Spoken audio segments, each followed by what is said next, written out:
तारांकन कथा क्षितिज प्रस्तुत करता है। तारांकन देवों और दानवों, ऋषियों और मनुष्यों की इस अद्भुत कथा क्षितिज में आज हम विष्णु पुराण के एक ऐसे पन्ने को पलटेंगे जो समय की अनंत यात्रा का रहस्य उजागर करता है।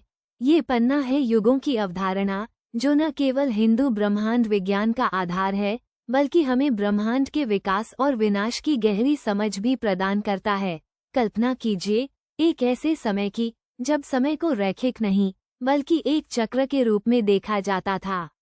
एक ऐसा चक्र जो लगातार घूमता रहता है, जहां सृजन, पालन और संहार एक के बाद एक आते रहते हैं। यही चक्र है युगों का, और विष्णु पुराण हमें इसी चक्र के बारे में बताता है।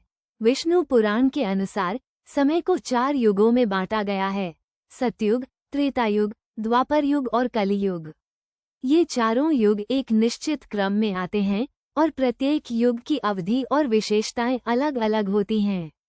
सतयुग सबसे लंबा और सबसे पवित्र युग माना जाता है, जबकि कलियुग सबसे छोटा और सबसे भ्रष्ट युग माना जाता है। लेकिन ये युग केवल समय की इकाइयां नहीं हैं। ये वास्तव में मानवीय चेतना और नैतिक मूल्यों के स्तर को दर्शाते हैं। सतयुग में धर्म अपने पूर्ण रूप में विद्यमान होता है और मनुष्य सत्य, शांति और संतोष से परिपूर्ण होते हैं। जैसे जैसे युग आगे बढ़ते हैं, धर्म का क्षरण होता जाता है और मनुष्य पाप, क्रोध और लालच के वशीभूत होते जाते हैं। कलियुग में धर्म अपने न्यूनतम स्तर पर पहुंच जाता है और पृथ्वी पर अराजकता और अशांति फैल जाती है। विष्णु पुराण ये भी बताता है कि प्रत्येक युग के अंत में एक प्रलय आती है, जो ब्रह्मांड को नष्ट कर देती है और एक नए युग की शुरुआत का मार्ग प्रशस्त करती है। ये प्रलय न केवल भौतिक विनाश का प्रतीक है, बल्कि मानवीय चेतना में भी एक बड़ा बदलाव लाती है। पुराने युग के पापों और कष्टों से मुक्ति पाकर मनुष्य एक नए युग की शुरुआत के लिए तैयार होते हैं। ये जानकर आश्चर्य होगा कि विष्णु पुराण में इन युगों की अवधि को दैवीय वर्षों में मापा जाता है, जो मानव वर्षों से कहीं अधिक लंबे होते हैं।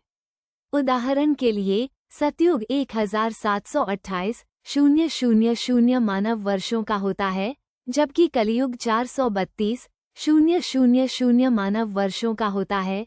इन युगों का पूरा चक्र, जिसे महायुग कहा जाता है, 4320,000 मानव वर्षों का होता है, और ऐसे हजारों महायुगों से मिलकर एक कल्प बनता है, जो ब्रह्मा के एक दिन के बराबर होता है। युगों की यह अवधारणा हिंदू धर्म के कई पहलुओं को प्रभावित करती है, जैसे कि कर्म, पुनर्जन्म और मोक्ष। ये हमें ये समझने में मदद करती है कि हमारे कर्म हमारे भविष्य को कैसे आकार देते हैं और कैसे हम अपने कर्मों को शुद्ध करके मोक्ष प्राप्त कर सकते हैं। तो अगली बार जब आप समय के बारे में सोचें, तो विष्णु पुराण के युगों को याद रखें। याद रखें कि समय एक अनंत चक्र है और प्रत्येक युग एक नया अवसर है, एक नई शुरुआत है। और यह भी याद रखें कि हम अपने कर्मों के माध्यम से भविष्य को आकार देने की शक्ति रखते हैं। यही है कथा क्षितिज का संदेश, सत्य की खोज, ज्ञान का प्रसार। जुड़े रहिए।